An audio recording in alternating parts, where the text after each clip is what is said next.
Ça m'intéresse, cette idée de hybridisation, ambiguïté qui existe dans le titre.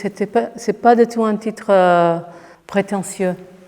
C'est pas moi, en fait, c'est Léonore, c'est un autre Léonore.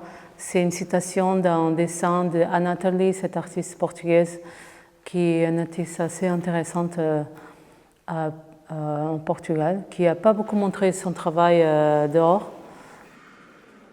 Et donc, ce titre, il existe parce que il y a plusieurs choses là. Donc déjà, c'est une Léonore, c'est moi, c'est pas moi, c'est qui.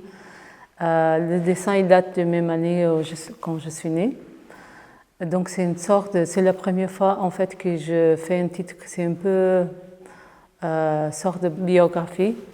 Je choisis ce titre parce que quand j'avais fait cette expo à Gulbenkian, quand le directeur Benjamin Van m'a invité, si j'ai proposé de travailler avec la collection entre Anatoly et autres femmes, la plupart.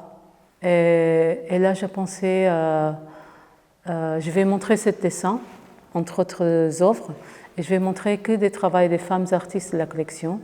Et parce que c'est vraiment cette idée de donner visibilité à ces artistes. Et ça a commencé comme ça, en fait, les titres. Là, quand j'ai fait l'expo à Gulbenkian, c'est important de dire, je ne savais pas que l'expo venait ici. C'était après qu'on a commencé à parler de ça.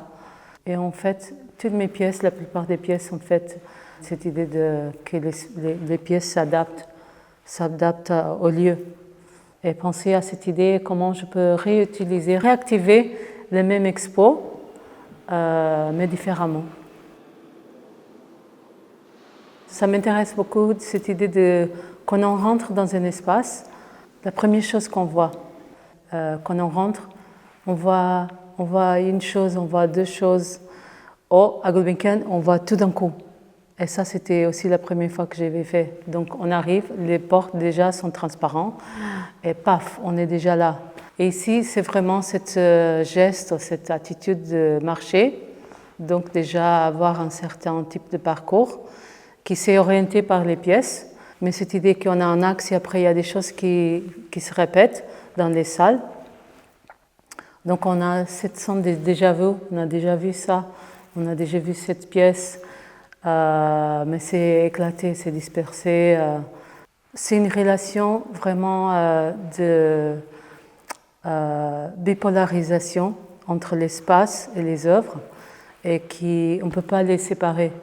Et pour moi, c'est très important qu'il y ait une relation déjà entre les œuvres. Donc, c'est difficile pour moi de penser à une sculpture seule. Je pense toujours, il y a toujours un rapport avec une autre chose que je peux rajouter, même si c'est une lampe ou une corde ou une autre pièce. Et c'est très important, ce type d'activation, activer les sculptures dans l'espace. Et donc, l'espace entre les œuvres et les liaisons qu'on crée entre les œuvres, même si c'est derrière ou à côté, c'est très important pour moi. C'est là qu'existe la sculpture, entre cette tension entre une chose et une autre chose. Et le crack, ici, j'ai pensé, ok, il n'y en a pas de lumière de jour. Ça, c'est intéressant aussi pour moi, parce que j'ai fait pas mal de lumière, lampes, en fait, qui sont des sculptures aussi. Donc, qui créent des volumes à l'intérieur de l'espace, on travaillait avec la lumière. Donc, je voulais vraiment changer l'espace avec déjà une lumière et après un sol en liège que j'avais fait.